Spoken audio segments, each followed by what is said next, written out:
abajo acá en la descarga, no puede estar arriba de la turbina, porque entonces estaría inundado toda la cámara de la turbina. Si es una turbina de acción, no puede estar inundado, no funcionaría. No funcionaría. Por eso es de que este tipo de turbina, la turbina de flujo cruzado, para poder asegurarse de que el rodete no se inunde, ¿verdad? Aquí tiene una válvula de venteo que asegura que esto siempre se encuentra a presión atmosférica. ¿Okay?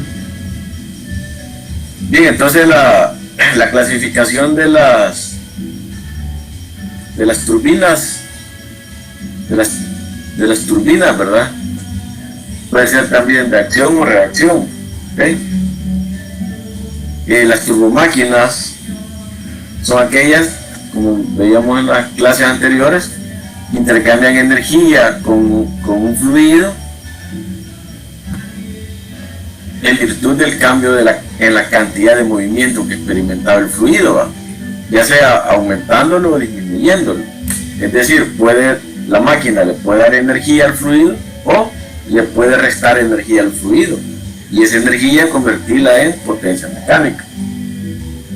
Entonces, cuando ustedes clasifican la máquina, tienen que tomar en cuenta todos esos aspectos. Si es una turbomáquina, primero, si es una turbomáquina. Segundo, si es una turbomáquina térmica o una turbomáquina hidráulica. ¿Okay? Tercero, si es motora o generadora. Si es de acción o de reacción. Las turbomáquinas térmicas también pueden ser turbomáquinas, recuerden, ¿verdad? Por eso la turbomáquina puede ser térmica o hidráulica. Las máquinas de desplazamiento positivo también pueden ser térmicas o hidráulicas. ¿Okay? También pueden ser motoras y generadoras, o generadoras. O también tenemos las máquinas como la turbina de Aries, que puede tener las dos funciones, puede funcionar como una bomba o como una turbina.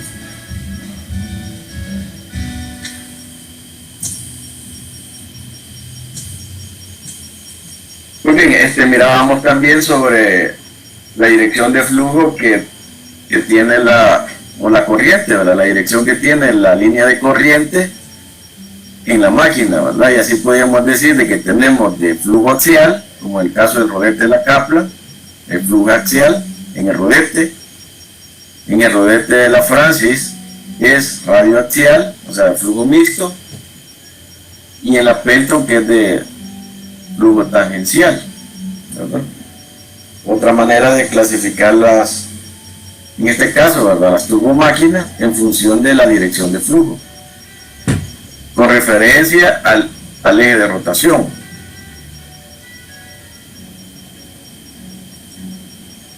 Si vamos a clasificarla respecto al eje de rotación, podemos decir también que puede ser de eje vertical o de eje horizontal, ¿verdad? O sea, cuando nosotros definimos una máquina, en el caso de una turbina o incluso de una bomba, también debemos de definir qué tipo de eje es, ¿verdad? Si voy a definir una bomba, tengo que decir una bomba centrífuga, puede ser de flujo mixto o puede ser axial, de eje horizontal, vertical o incluso inclinado. Igual la turbina, puedo decir una turbina Kaplan de eje vertical. Cuando digo el nombre de la turbina, ya no tengo necesidad de decir si es de flujo axial o mixto, porque si es una turbina Kaplan, por definición es de flujo axial. ¿Okay? Solo quedaría pendiente identificar el tipo de eje, si es horizontal o vertical. Si es eje vertical, como en este caso, entonces el rodete queda orientado de esta manera. Si la turbina Francis tiene eje vertical, entonces el rodete queda orientado de esta manera, ¿verdad? Bien, también veíamos lo de las turbinas Francis, ¿verdad? Las alturas. Decíamos que la altura es la energía que el fluido pone a disposición de la turbina para convertir parte de esta en potencia mecánica.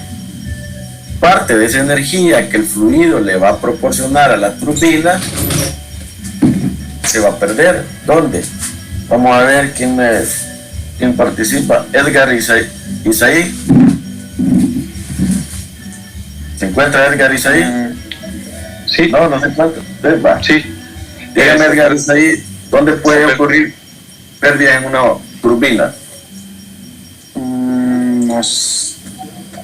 No sé cómo explicarlo, pero se perdería en la transformación en el rodete cuando se transforma, porque ahí es el intercambio de energía. Va, otra persona, gracias Edgar, otra persona que quiera participar, Flores Ventura, Franklin.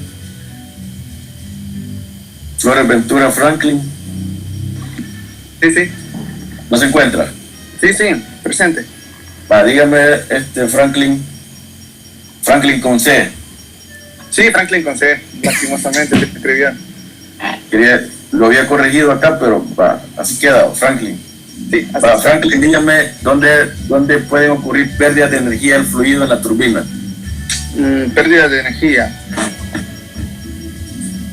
Bueno, la verdad no estoy seguro, pero yo supongo que por fricción no será algún componente que proporcione fricción, se perderá energía ahí. Vaya, gracias Franklin. Veamos Marlon Josué. Presente. Va, dígame Marlon Josué, ¿en qué elementos? En el rodete se dan pérdidas de energía por fricción, así como en la voluta, por fricción siempre.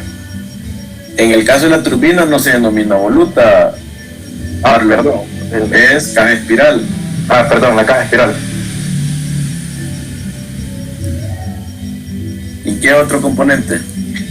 También pérdidas también se podrían dar en los rodamientos del eje que está acoplado al rodete. Sí. También quiero ver dónde más se podría dar. No se me ocurre otro por el momento. Muy bien, gracias Marlon. Ingeniero. Hay un distribuidor, ingeniero. También puede haber pérdidas por fricción en el distribuidor. Dígame su nombre, por favor. Oscar Miguel Lara. Lara. Sí. Llevo el control de la participación. ¿Qué grupo está? Lara Celaya.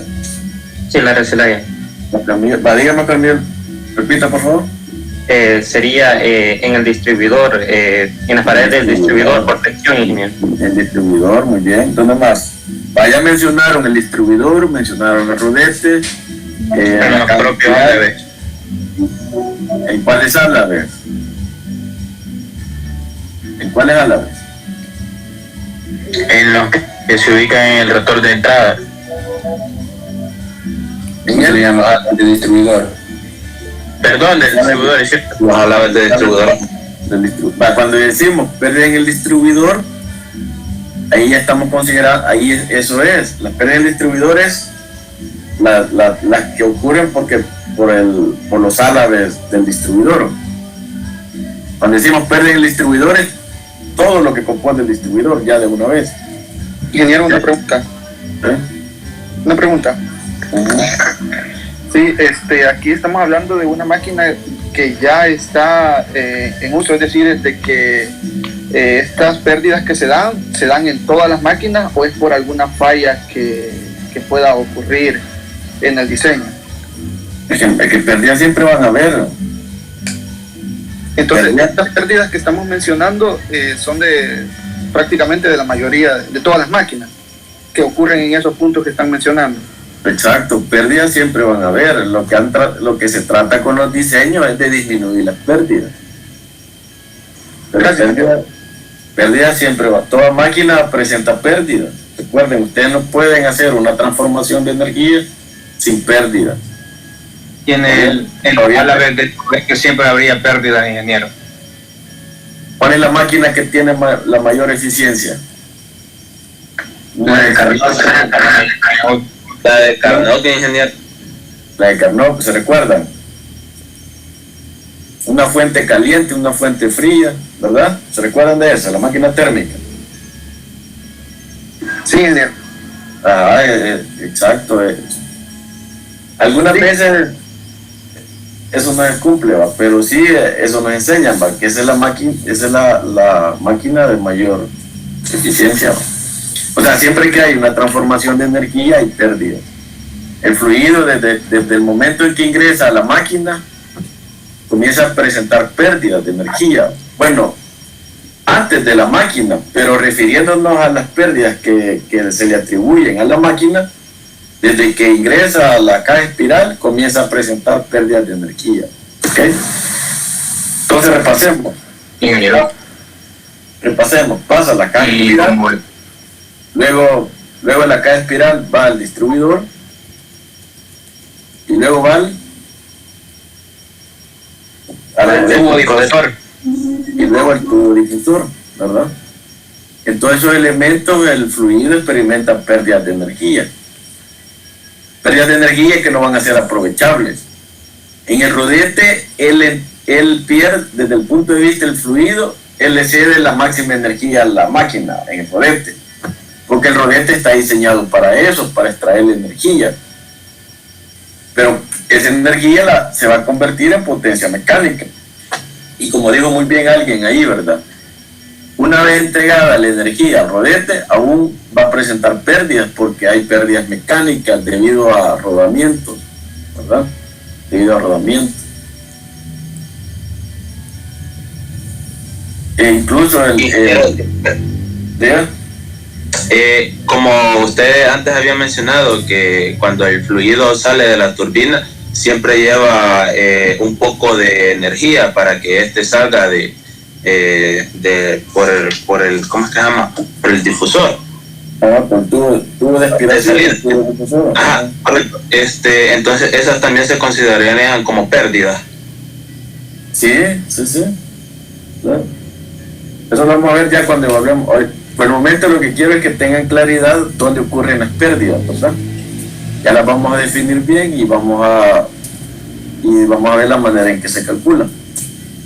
Entonces aquí miren, desde que el fluido ingresa acá a la cámara espiral, todas las pérdidas que ocurren hasta que abandona la turbina se le atribuyen a la turbina, ¿ok? Como les digo, por supuesto que hay pérdidas antes, ¿verdad? La de la tubería forzada, ¿se recuerdan? Vamos a retornar. Aquí, desde acá ya hay pérdidas. Pero ¿qué pasa con estas pérdidas? No se le atribuyen a la turbina. No afectan el rendimiento de la turbina, porque no son responsabilidad de la turbina. Eso hay que tenerlo muy presente. Las pérdidas que se le atribuyen a la turbina son aquellas que ocurren desde que el agua ingresa a la caja espiral hasta que abandona el tubo de aspiración. Todas esas pérdidas que ocurrieron se le atribuyen a la turbina y afectan su rendimiento. En el cálculo de su rendimiento van a ir consideradas todas esas pérdidas. Entonces, si yo quiero calcular el rendimiento de esta turbina, tengo que saber cuánta potencia me da en el eje, ¿verdad? Tengo que saber cuánta energía le entregó el fluido a la máquina, puso a disposición de la máquina, y cuánta fue la energía que se perdió en cada uno de sus componentes, en la caja espiral, en el distribuidor, en el rodete, en el tubo de aspiración. ¿Okay? Y cuantificando esas pérdidas, puede encontrar rendimiento. Las pérdidas mecánicas que se dan acá en el distribuidor. Recuerden que el distribuidor tiene un mecanismo, ¿verdad?, que hace mover los álabes. Ese mecanismo presenta pérdidas mecánicas. También son atribuibles a la turbina. ¿Okay? Todo lo que tenga que ver con el sistema de transmisión de potencia del anillo, ¿verdad?, del anillo del distribuidor, el anillo que hace posible el movimiento de los álabes del distribuidor, lo que estoy señalando en estos momentos, ¿verdad? Todas estas pérdidas mecánicas que ocurren en este mecanismo se le atribuyen a la turbina. En el caso del difusor o la tubería de aspirado, creo que la llama usted, ahí se considerarían las pérdidas, porque ya la potencia ya fue generada y transmitida a la turbina. No sé si siempre sería importante considerarla. Bueno, Muy buena pregunta. Veamos. Vean, lo que pasa es de que, acá miren, lo que pasa es que en una turbina de reacción, ¿qué decíamos del tubo de aspiración en una turbina de reacción? ¿Para qué sirve? Para disminuir la presión a la salida. ¿A la salida de qué? Cuando decimos ¿a la salida de qué? A la salida de la caja espiral, a la salida del rodete, a la salida de la turbina, a la salida de qué? A la salida del tubo de aspiración al espejo de agua que dije. ¿Qué más podemos decir del tubo de aspiración? El tubo de aspiración... ¿Diga? Es de área transversal creciente. Sí, ¿para qué? ¿Por qué aprovechar la energía? Para mantener una velocidad de salida. ¿Pero mantenerla cómo? Mantenerla constante, mantenerla creciendo, mantenerla disminuyendo. Reduciría su energía cinética. Disminuir la velocidad. Para disminuir su velocidad, ¿verdad? Por eso se le llama también tubo difusor, porque su área va aumentando. Se llama tubo difusor porque su área va aumentando. ¿Por qué aumenta? Porque la idea es de que el fluido salga con la menor cantidad de energía, porque de esa manera podemos garantizar que estamos aprovechando lo máximo en la turbina. ¿Okay? Esa es una gran diferencia con las turbinas de acción. En las turbinas de acción el fluido sale con energía cinética bastante. ¿Okay? Son energía que no ha sido aprovechada. En las turbinas de reacción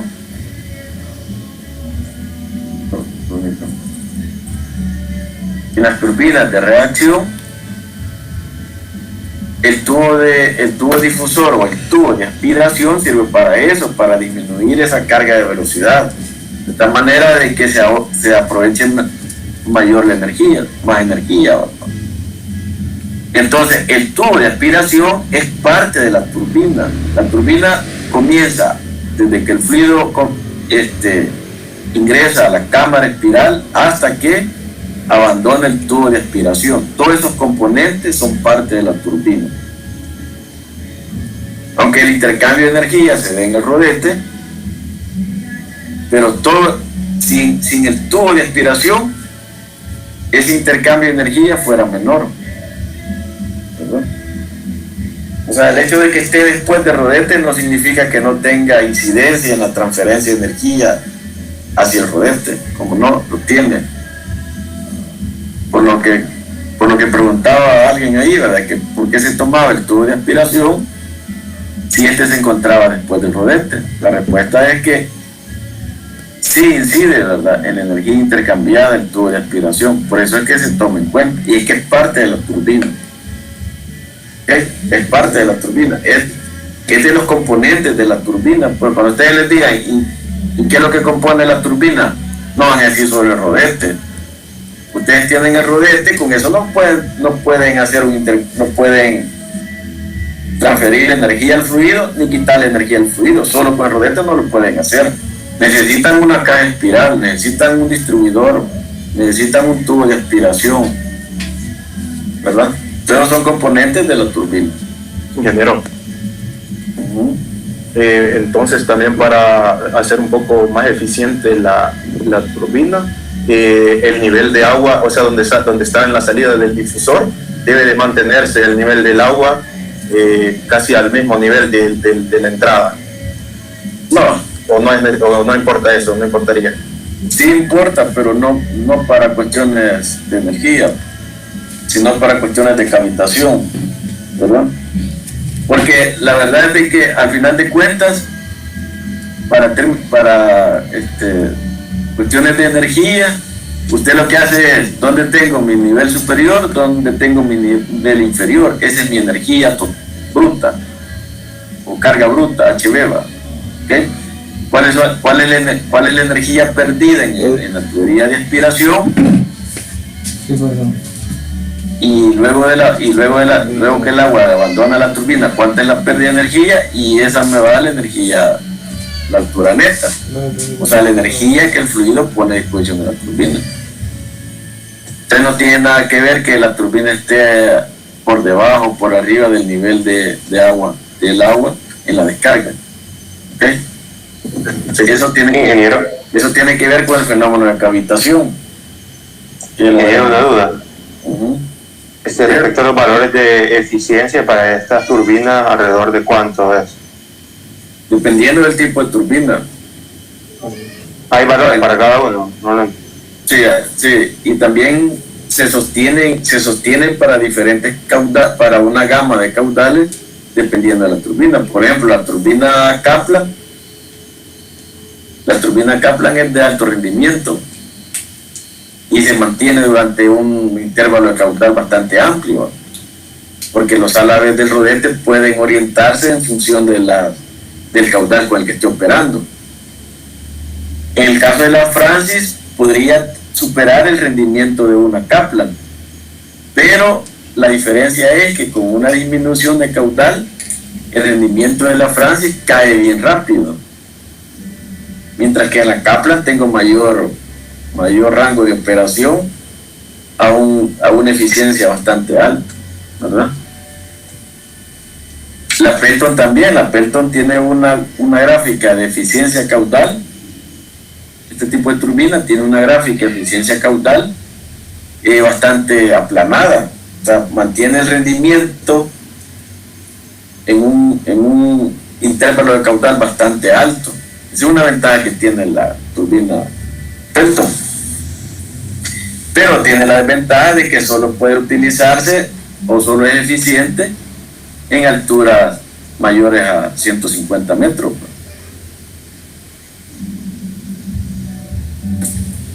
Bien, entonces, ¿qué tipo de eje sería esta turbina? ¿Esta turbina es de acción o de reacción? De reacción. Es de reacción, ¿verdad? Muy bien, es de reacción. ¿Qué tipo de turbina creen que sea? Todavía falta aquí, ¿va? Aquí solo está la caja espiral, ¿va? Esta es una Francis, porque fíjense que la caja espiral de la Francis, por lo general siempre se construye de acero, ¿verdad? Tipo de eje. Vertical, ¿verdad? Vertical. Por eso es que la caja espiral ustedes la ven así, ¿va? Entonces miren aquí, desde que el fluido ingresa acá, comienza a perder energía atribuible a la máquina. ¿Sí? Toda la pérdida que se da desde aquí hasta que abandona el tubo de aspiración se le suma a la máquina, ¿okay? A la turbina. Entonces pierden en la caja espiral, pierden digamos que este es el distribuidor, pierden el rodete y pierden el tubo de aspiración, ¿verdad? Rodete, esto ya lo vimos en la clase pasada. Entonces miren, ¿qué tipo de eje tiene esta turbina Francis? Horizontal. Exacto, horizontal. Ingeniero, una pregunta. Diga. ¿Habrá algún tipo de ventaja o es por conveniencia que ponen los ejes horizontal o vertical? O sea,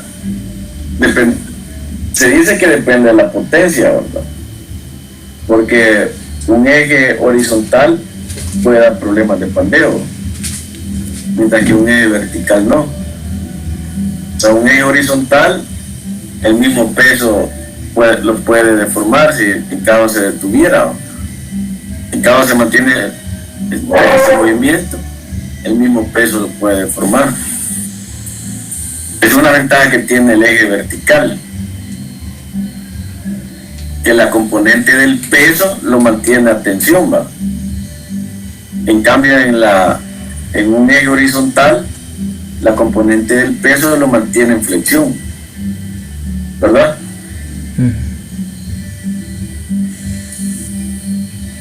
¿Está claro eso? Sí, muchas gracias, ingeniero. Sí, pero tampoco es una limitante, porque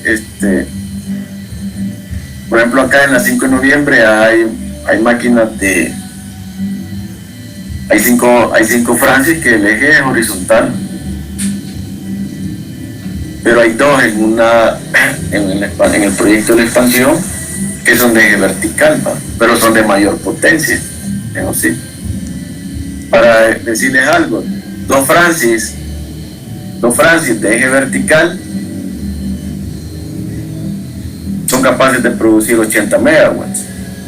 80 megawatts. 5 Francis de eje horizontal, si no mal recuerdo, producen 93 megawatts. 5 Francis de eje horizontal, 93 megawatts. O sea, nominalmente, entre todas sumadas, las 5, 93 megawatts. Entonces, como ven, las de eje vertical son de mayor potencia. Pero eso habría que investigarlo con más.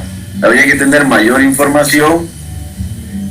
Sería interesante hacer esa investigación. Va a ser una tabla, identificar la potencia e ir identificando el tipo de eje, horizontal o vertical, y tratar de identificar algún tipo de indicador para que me diga, pareciera que después de tanta potencia el eje tiende a ser vertical, ¿va?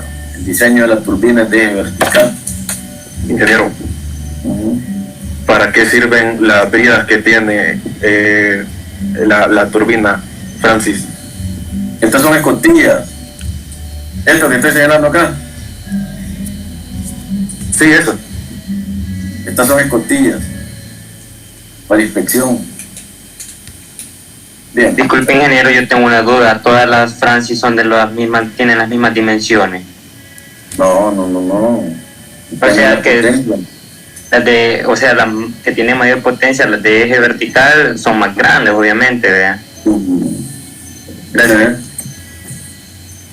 Bueno, también mirábamos la turbina Kaplan, ¿verdad? Decíamos que la turbina Kaplan se caracteriza porque es de alaves orientables el rodete, ¿ok? Y eso la hace de que mantenga una eficiencia alta para diferentes rangos de caudal, la turbina Kaplan. Diferencia respecto a la turbina Francis en cuanto a la dirección de las líneas de corriente en el rodete es que la turbina Kaplan es de flujo axial, ¿ok? Es de flujo axial, y la ubicación del rodete respecto al distribuidor es muy diferente. ¿Vean? En el caso de la turbina Kaplan, el rodete se ubica en esta posición respecto al distribuidor, ¿verdad? ¿Okay? En el caso de la turbina Francis, el rodete se ubica aquí, ¿ve? Respecto al distribuidor.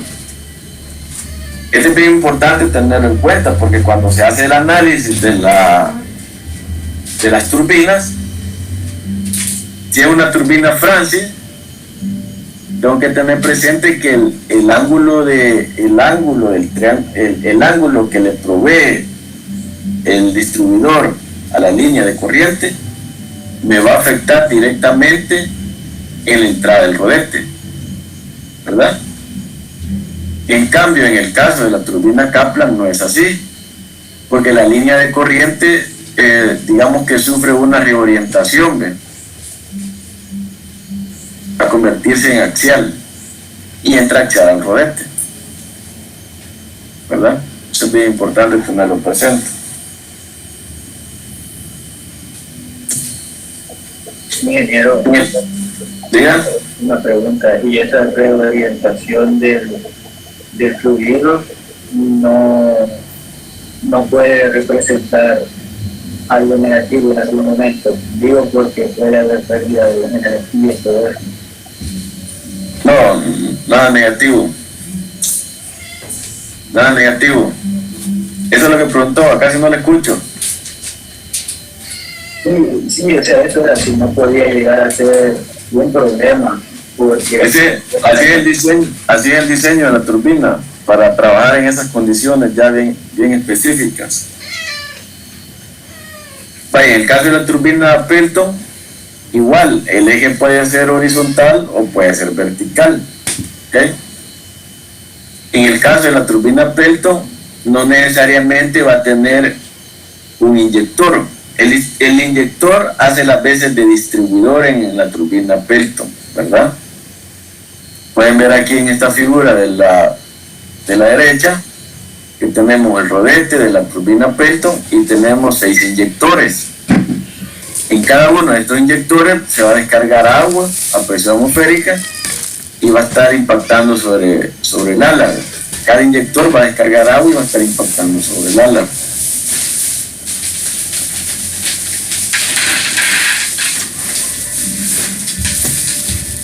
Aquí tenemos una figura más completa de la turbina Pelton.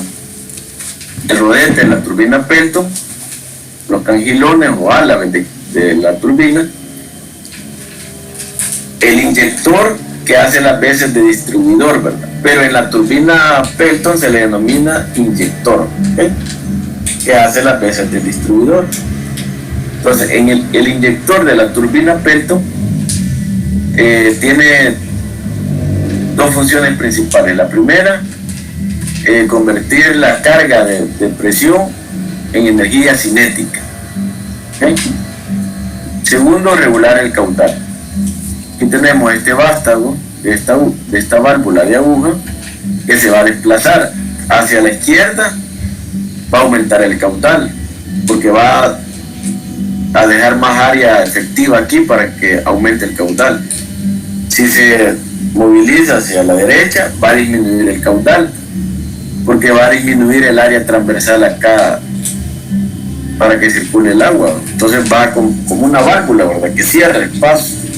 Entonces disminuye el caudal, manteniendo bastante constante la velocidad de descarga, porque la velocidad de descarga casi solo depende de la diferencia de altura que hay desde este punto hasta aguas arriba, ¿verdad?, del embalse, digamos. La descarga a presión atmosférica. Toda esta cámara se encuentra a presión atmosférica, es una turbina de acción. La turbina Pelton. ¿Ya? ¿Cómo hacen para determinar qué tipo de turbina van a usar las centrales hidroeléctricas? Dependiendo de la altura, dependiendo del caudal, se hace una escogitación primero dependiendo de la altura. Usted ya dice qué tipo de turbina es. Ya con el caudal usted determina la potencia. Usted puede determinar cuántas turbinas, o incluso puede, dentro de un tipo de turbina, puede ser más específico en la selección de la turbina, ¿no? Por ejemplo, si es una turbina Francia, entonces usted puede decir si es lenta, rápida o súper lenta o súper rápida. También puede decir cuánta Francia va a instalar, ¿va? Cuánta Francia podría llegar a instalar en ese aprovechamiento. Eso lo vamos a ver más adelante cuando miremos ya lo que es cuando tengamos claro todo lo que son las turbinas. Vamos a ver lo que es la parte de selección, ¿va? Ahí les voy a enseñar unas tablas que rigen la selección de las turbinas. Cuando ya tengan más criterio, ¿va? Por el momento estamos conociendo las turbinas, las partes que las componen, algunas características bien propias de cada una de ellas. De aquí en adelante, cuando les diga una turbina Pelton, ustedes ya saben que es una turbina de acción, ¿verdad? Que en vez de distribuidor tiene un inyector. Que el inyector puede ser 1, puede ser 4, puede ser 2, pueden ser 6, ¿verdad? Que el eje puede ser horizontal y vertical. Hasta 2 inyectores el eje puede ser horizontal, hasta 2. Ya 4 inyectores en adelante el eje tiene que ser vertical, ¿verdad? Y eso es por la descarga del agua. Imagínense ustedes, ponen un inyector aquí arriba y ponen otro por acá. La descarga de la descarga de cada uno de esos inyectores puede incidir negativamente en el rodete. Entonces mejor se coloca el rodete en posición, en un plano horizontal, o sea, el eje en vertical, de tal manera que los chorros no incidan negativamente en el rodete, ¿no? Ingeniero, ¿podría volver a repetir por qué la velocidad de descarga permanece constante, por favor? Porque solo depende de la altura. Ustedes hacen un Bernoulli. Si esta está al ambiente y aquí hay, digamos que aquí hay un espejo de agua a 100 metros, ¿cómo calcularía la velocidad acá en este punto?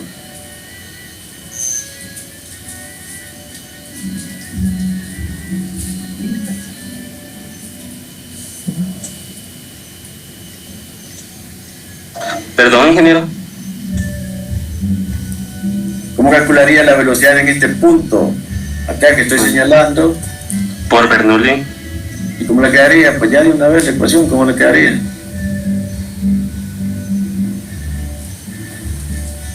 No es raíz de 2 por la gravedad. Raíz de 2 por la gravedad por la altura. Sí. Así es, exacto. Así es. Raíz de 2GH. Aquí arriba presión atmosférica, velocidad 0. Aquí presión atmosférica, velocidad desconocida, diferencia de altura H, raíz de 2GH, ¿verdad? Entonces, cierre o abra el inyector, perdón, según el porcentaje de abertura, la altura va a ser la misma. Siempre aquí voy a tener presión atmosférica, entonces la ecuación siempre es raíz de 2GH. Entonces, ¿qué es lo que, si la velocidad permanece constante, cómo cambio el caudal? Por el área, variando la sección transversal. Exacto, variando la sección transversal, ahí cambio el área. Por eso es de que el principio de funcionamiento de este inyector es eso. Quiero disminuir el caudal, entonces disminuyo el área transversal. Aunque mantenga la misma velocidad, pero disminuyendo el área, reduzco el caudal. ¿Y qué estoy reduciendo con el caudal? Potencia, ¿verdad? Reduzco potencia. Porque la velocidad es energía. La velocidad es energía, pero ya cuando lo asocio a caudal, entonces es potencia. Eso lo veremos, eso va a quedar bien claro ya cuando veamos las ecuaciones. Pero ustedes recuerden, la ecuación de potencia es gamma QH. La ecuación de energía es B cuadrado sobre 2G. Muy bien. Aquí tenemos una instalación, miren, con dos inyectores. ¿Ven?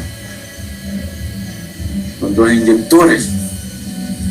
Como son dos inyectores, el eje de la turbina peto todavía es horizontal. ¿Ven? Porque la descarga de un inyector no va a afectar el otro.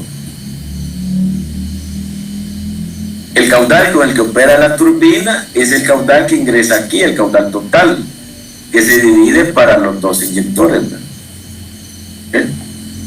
Se divide para los dos inyectores. Y así, ¿verdad? Si el caudal es lo suficientemente grande, entonces se divide para 3, 4. Ahora, ¿cuántos inyectores colocar? Hay gráficas para poder seleccionar eso, ¿verdad? La cantidad óptima de inyectores a instalar en función de las condiciones de operación de la turbina, altura, caudal. Ingeniero, una duda. Respecto al rodete, estas piezas que parecen como si fueran cucharas, que son como, usted dijo, cucharas, que yo supongo los árabes, hay una cantidad específica que se le debe poner, depende del tamaño. Sí, claro, hay ecuaciones para determinar el tamaño y la cantidad en el perímetro. Si son cucharas grandes, se ponen menos cucharas. Si son cucharas pequeñas, van a haber más cucharas. Pero también eso está asociado al diámetro del chorro que usted va a tener acá en los inyectores, ¿verdad? A los inyectores. Todo eso está asociado. Hay ecuaciones empíricas para determinar eso. Al tener más o menos cucharas, afectaría la velocidad. Vaya, bueno, esto lo vamos a pasar porque todavía no hemos visto lo anterior. Va, ok, vean. Una pequeña clasificación, miren. Las turbinas las máquinas de acción solo se construyen de flujo tangencial tipo Pelton. O sea, hay más, ¿verdad? Está la de flujo cruzado, ¿verdad? La Mitchell Banking. Y está la turbo, que es otra turbina tangencial. La Pelton es un ejemplo, ¿verdad? Es un ejemplo, pero hay otras turbinas de tipo tangencial. Usted dice que las turbinas de acción solamente son tangenciales, tipo Pelton.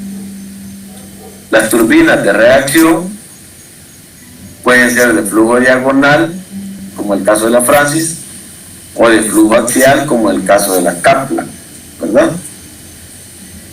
Las de flujo axial pueden ser las de Kaplan, que son alaves orientables, o también la de hélice. Recuerden que la turbina Kaplan fue un desarrollo a partir de la turbina de hélice, ¿no? Cuando se observó de que la turbina de hélice presentaba rendimientos bien bajos cuando cambiaban las condiciones de operación, entonces se ideó la manera de que el álave pudiera orientar el rodete, pudiera orientar sus álabes de tal manera de que se ajustara a diferentes condiciones de caudal. Así fue como surgió la turbina Kaplan, del nombre del ingeniero que la desarrolló. La turbina de hélice y la de Kaplan son turbinas de flujo axial y son de reacción. La turbina Francis es una turbina de alaves fijos, el rodete, ¿verdad? Estamos hablando del rodete de alaves fijos. Por supuesto, el distribuidor, los alaves del distribuidor pueden girar, ¿verdad? Para cerrar o para aumentar o disminuir el caudal, ¿verdad? La turbina de Arias es un tipo de turbina tipo Francis de alaves orientables, ¿verdad? O sea, de flujo diagonal, igual que la Francis. Y aquí está una tablita resumen de cómo uno puede decir qué tipo de turbina utilizar según algunas condiciones. Por ejemplo, el salto neto. Si estamos de 2 a 50 metros, entonces es una turbina Kaplan. Si estamos entre 15 a 400 es una Francis. Si ven aquí, hay un rango en donde la Francis y la Kaplan coinciden, ¿verdad? Ven que coinciden desde 15 a 50, también podría ser una Francis. O sea, siempre hay digamos que hay una zona en donde más de una turbina puede ser opción. Entonces, digamos que para partir para iniciar la selección de la turbina, la altura neta es un buen parámetro para comenzar. Luego se va depurando con otros parámetros como el caudal, la potencia y otros que vamos a ver más adelante. Si el salto neto es de 15 a 400, la Francis. Por eso es que en nuestro país las más comunes son la Kaplan y la Francis. Por las condiciones, les comentaba en una clase que estas diferencias de alturas tienen que ver con el terreno del país, con la topografía del país. Entonces, para nuestro país, la Kaplan y la Francis, ¿no? Y no llegamos a Francis de 400 metros de altura, no. Llegamos tal vez digo yo, hasta los 60, tal vez por ahí podríamos llegar. Bueno, la Pelton es de mayor altura, por eso es que en nuestro país una Pelton. Aquí faltaría la turbina de flujo cruzado. El flujo cruzado tiene bastante aplicación para pequeñas y moderadas alturas. Es una ventaja que tiene la turbina de flujo cruzado. La Pelton se caracteriza porque es para grandes alturas. En Sudamérica hay bastantes aplicaciones de la turbina Pelton.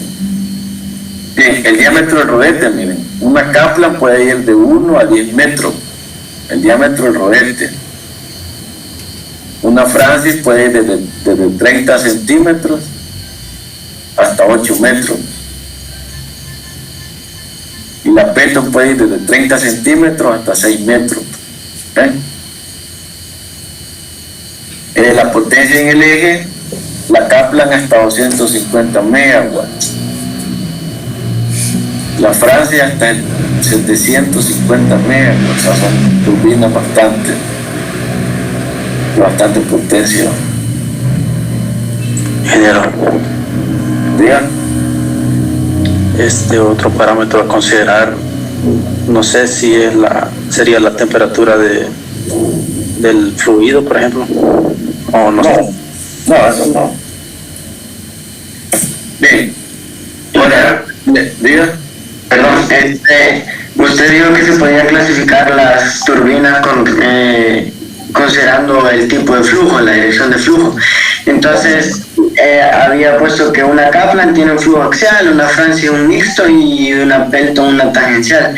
Pero al aumentar el número de inyectores en una Pelton y cambiar la orientación del eje a eje vertical, se consideraría mixto. No, siempre es tangencial. Porque el chorro siempre va tangencial a la rueda. Okay. Cuando usted coloca el inyector cuando usted orienta el inyector de la Pelton, ¿verdad? Cuando usted orienta el inyector de la Pelton, usted tiene que buscar que el impacto sea tangencial, porque si no es así, usted está perdiendo potencia. Usted no quiere producir una fuerza radial, porque la fuerza radial no le genera potencia, ¿verdad? Usted quiere que toda la fuerza producida sea radial, y si tiene axial, que sea mínima. Axial que sea mínima, pero no radial, porque la radial no le produce potencia. La axial tampoco, pero como lo que pasa con la axial es de que o la hace cero por suma vectorial, o le queda una axial resultante. Si le queda una axial resultante, entonces está generando empuje axial sobre los rodamientos que sostienen el rodete. Entonces ya, la Pelton tiene un diseño de cuchara, lo puedo mostrar aquí, miren, aprovechando la pregunta. Y miren, este es el diseño de la cuchara de la Pelton, ¿lo logran ver? Este es la cuchara, ¿verdad? El cajilón. Ojalá, ¿lo ven acá? Sí, ingeniero. Va. Si vemos esta cuchara de frente, veríamos esto. ¿Ok? El diámetro del chorro que va a impactar en la cuchara sería esta D minúscula. ¿Ok? Y esta línea que ven acá vertical es la división acá, ¿ven? Esta división. O sea, si esta cuchara ustedes la ven desde arriba, van a ver esto. ¿Lo ven? Sí, bien. Entonces, ¿por qué tiene esa forma simétrica? Para que la fuerza axial que se genera en esta salida y en esta salida se cancele, ¿ve? Y no produzca sobre el eje una fuerza axial resultante, sea cero, ¿va? Que sea cero. ¿Okay? Pero la tangencial no, ¿verdad? Porque la tangencial es la que está asociada al torque y luego a la potencia. Muy bien. Entonces les mencionaba de que por qué es importante conocer la entrada de la turbina y la salida, porque todas las pérdidas que ocurren desde la entrada y la salida de la turbina se le van a sumar a la turbina y va a afectar su rendimiento. Entonces el fabricante de la turbina no solo se va a preocupar del rodete,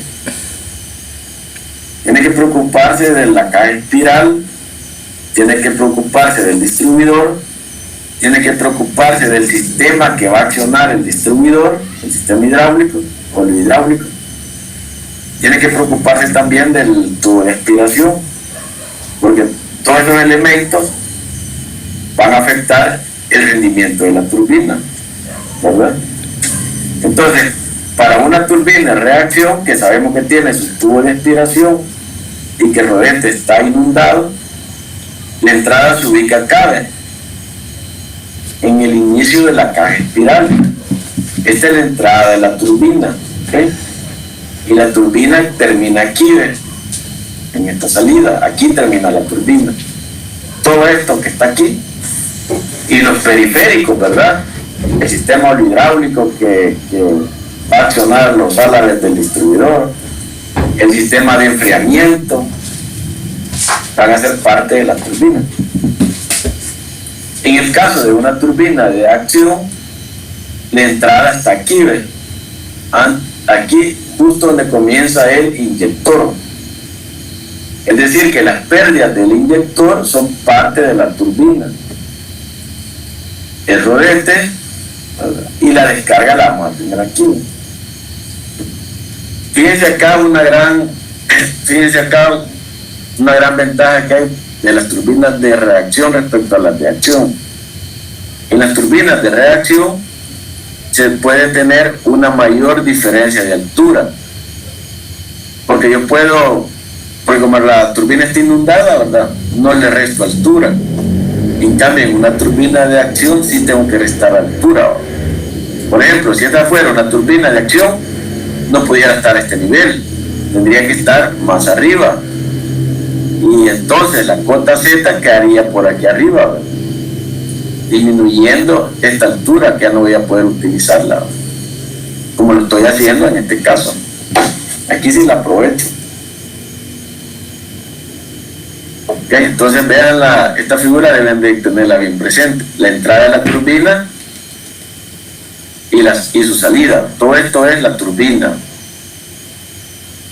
Entonces, de aquí en adelante, cuando les pregunten por la turbina, ya no piensen solo en el rodete, tienen que pensar en todos los elementos que componen la turbina, desde la entrada hasta la salida, en el caso de la turbina de reacción y de acción. Ingeniero, ¿sí? ¿puede explicar de nuevo lo de las alturas? Que eso sí no se lo comprendí. ¿Pero qué? Yo no comprendí las alturas. Lo que mencionó ahorita hace un momento, rapidito, es sobre lo de las alturas en la turbina Kaplan y en la otra que está a la izquierda. Ajá. Sobre la diferencia. Ajá, eso mismo. Vale, les decía de que, vaya, aquí miren, como esta es una turbina de acción, tengo que dejar espacio, así sencillamente, así, tengo que dejar espacio desde donde voy a descargar el agua y el rodete, ¿verdad? Porque el agua la voy a descargar aquí a la atmósfera. Pero si esta fuera una turbina de reacción, puedo bajar más la turbina. Y al bajar más la turbina, ¿qué estoy haciendo? Aumentando la diferencia de nivel. Entonces, más energía para la turbina. ¿Hoy sí se comprende? Sí, gracias. Bueno, esa es una ventaja que tienen las turbinas de reacción, ¿verdad? Que no tengo que perder un par de metros por ubicarla arriba. ¿Sí? Pero tienen una desventaja. Si ustedes ven, la obra civil para la turbina de reacción es mayor que para la turbina de acción. ¿No logran visualizar acá? Miren, esta turbina, hacen una base, hacen la canaleta donde van a descargar el agua, y aquí ubican el rodete y el inyector. Pero en el caso de una turbina de reacción, tienen que hacer toda esta obra civil para el tubo de aspiración, ¿verdad?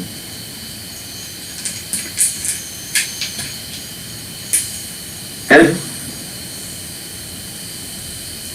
Tienen que hacer una obra para la caja espiral, ¿verdad?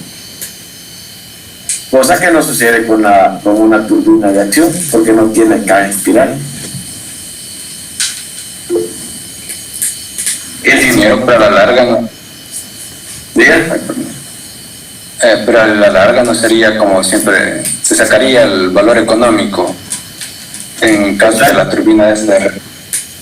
Vaya, si en caso hay posibilidad de instalar una u otra, si hubiera la posibilidad de instalar una u otra, se hace un estudio, se ve con cuál turbina se produce la mayor energía.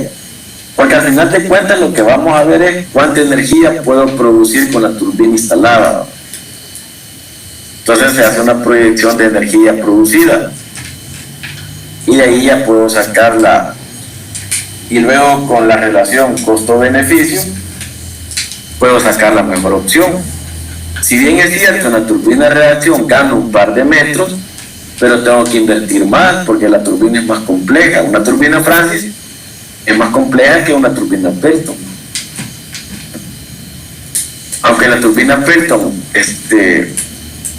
no puede aprovechar un par de metros, pero no tengo que hacer la obra civil para el tubo de aspiración, ¿no? Entonces ahí es donde vienen los pros y los contras. En caso que haya que decidirse por una de esas dos, ¿verdad?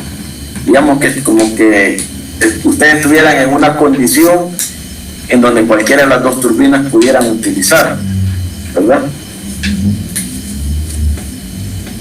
Y luego también hay que ver otros factores, por ejemplo, el proveedor de la turbina, ¿verdad? ¿Quién me provee la Francis? ¿Quién me provee la Pelton? Garantías. ¿Qué garantías me da el proveedor de la Francis de tener disponibilidad de los repuestos durante la vida útil de la turbina, ¿verdad? ¿Okay? Todo eso se debe de considerar en un proyecto.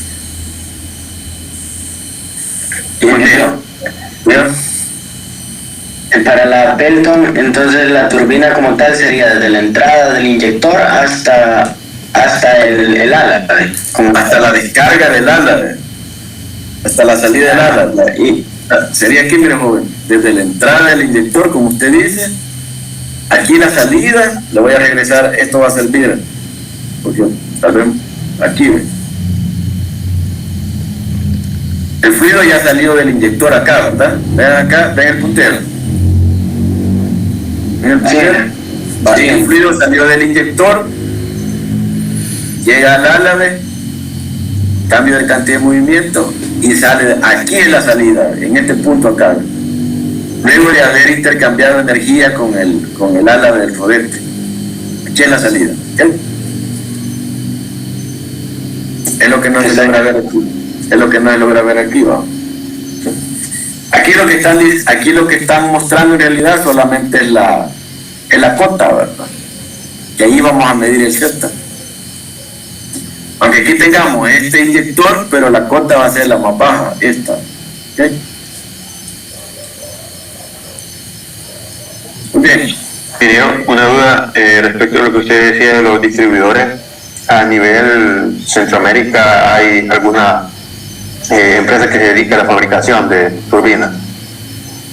Centroamérica, que no, Centroamérica, no. En Sudamérica, sí. Sudamérica, Venezuela, Brasil, Argentina creo que también. Pero yo no sé si el más fuerte será Brasil, fíjense. Gracias. No sé si el más fuerte será Brasil.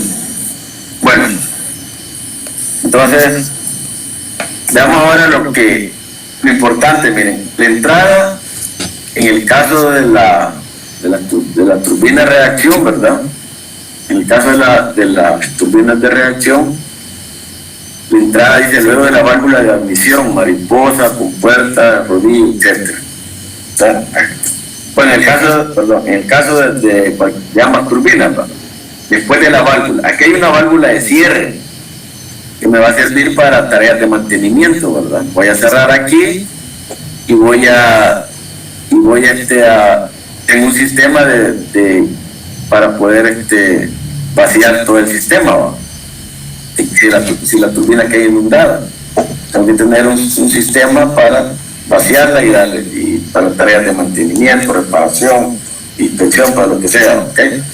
El caso es que las pérdidas de esta válvula no se le van a sumar a la turbina, ¿ok?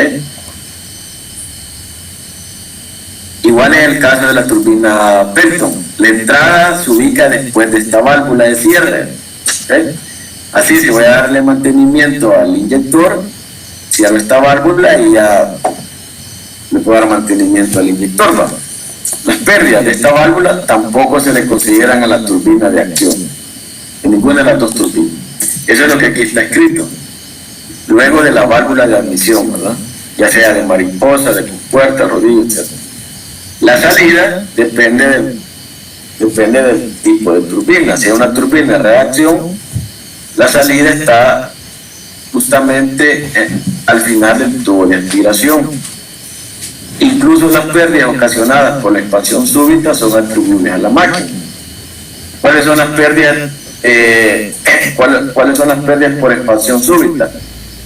Aquí tengo una velocidad, en el punto S todavía tengo una velocidad y voy a llegar a velocidad cero. Este cambio de velocidad, esa disminución de velocidad bruscamente presenta una pérdida de energía, ¿va? ¿Se recuerdan ustedes en fluidos cuando mirábamos la entrada de tubería a tanque?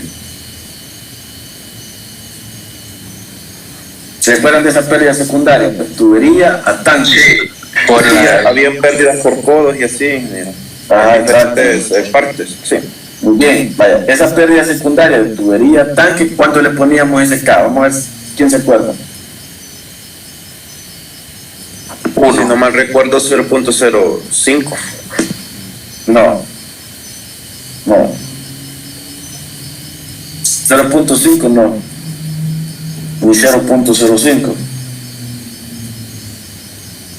¿Se recuerdan? K igual a 1. ¿Se recuerdan? K igual a 1, ¿verdad? Sí. O sea, K multiplicaba la carga de velocidad en la tubería. Esa pérdida misma es la que se considera aquí. Pérdida por expansión súbita, o sea, de venir de una, por pasar de una velocidad a una velocidad cero, se ocasiona una pérdida. Y esa es igual a la carga de velocidad del fluido. O sea, K igual a 1.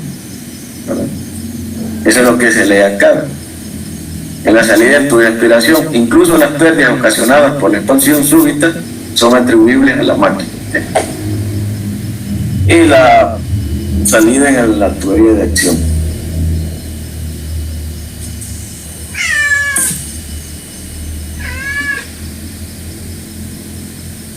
Entonces, lo que mirábamos, la altura bruta. La altura bruta es la que se mide acá, desde el espejo de agua del superior hasta la descarga. Esa altura se llama altura bruta. ¿Okay? Es la diferencia de altura geodésica. 50 metros, 60 metros, 80 metros, 10 metros, 150, lo que sea, ¿verdad? Esta diferencia de altura se denomina altura bruta, HB. Bien. La altura neta, llamada también salto neto, el salto neto o altura neta, y se identifica con la letra H. Vean que la altura bruta se identifica con la letra H, pero el color que está de acá, ¿verdad? Altura bruta. Entonces la altura neta se denomina también salto neto. Es la energía específica puesta a disposición de la turbina. O sea, esta altura neta es energía por unidad de peso, pero se denomina energía específica. Este es el H que nosotros le poníamos en el Bernoulli, H de la turbina, ¿se recuerdan? Conocíamos el Bernoulli, P sobre gamma, más velocidad cuadrada sobre G, más Z igual, y le poníamos H de la turbina al otro lado. Ese H es turbina, H es energía por unidad específica, porque se saca de ese Bernoulli de energía específica, ¿verdad? Bien, vamos a diferenciar esta altura neta, la altura bruta y la altura útil. La altura útil es la energía intercambiada en el rodete. ¿Okay? Esta altura útil es la energía que el fluido le entregó al rodete para que la convierta en potencia mecánica. Claro que luego de entregarse al rodete todavía falta, ¿verdad? Porque hay que vencer las pérdidas mecánicas para que se convierta en energía mecánica. Pero la distinción así es, ¿verdad? Altura útil, la energía intercambiada en el rodete. La altura neta, la altura, la energía específica puesta a disposición de la turbina y la altura bruta. Y la altura bruta. Entonces, si yo les digo de que la altura bruta aquí son 50 metros y que las pérdidas en esta tubería de aspiración, tubería forzada, es una tubería forzada, las pérdidas en la tubería forzada que representan el 1% de esa altura bruta, ¿cuál va a ser la altura neta? Va a ser la altura bruta menos, que son los 50 metros, menos las pérdidas que ocurren en la tubería forzada. ¿Cuánto serían las pérdidas en la tubería forzada?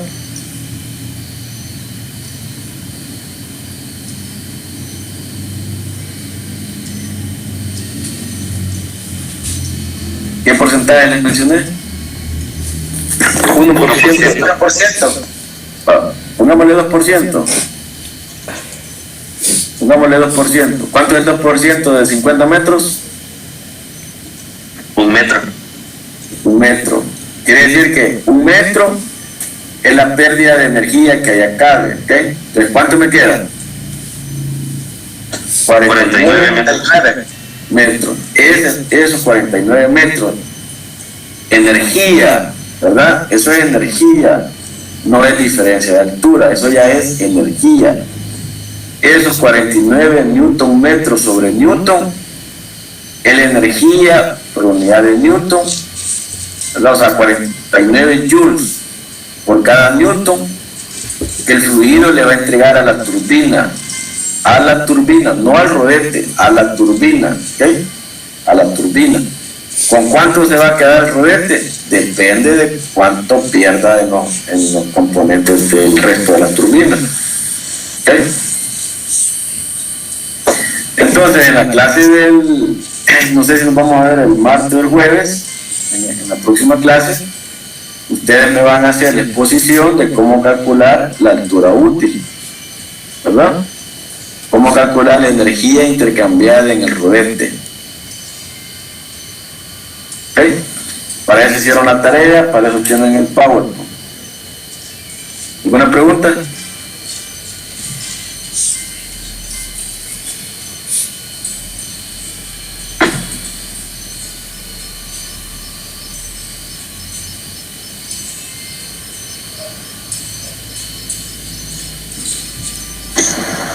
Pero creo que ahí en el libro no habla de eso, cómo calcularla. Aunque creo que se hace usted lo mencionaste, que se hacía calculando la altura bruta por las pérdidas de la canaleta y ahí se saca la altura útil.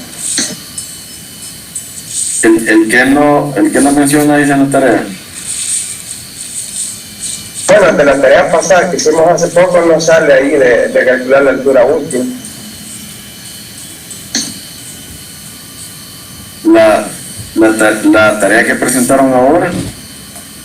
Sí, eso es la tarea de ahora. Ahí se habla de los ángulos de velocidad y de las dos formas de la ecuación de Euler, nada más. ¿Y qué es la ecuación de Euler?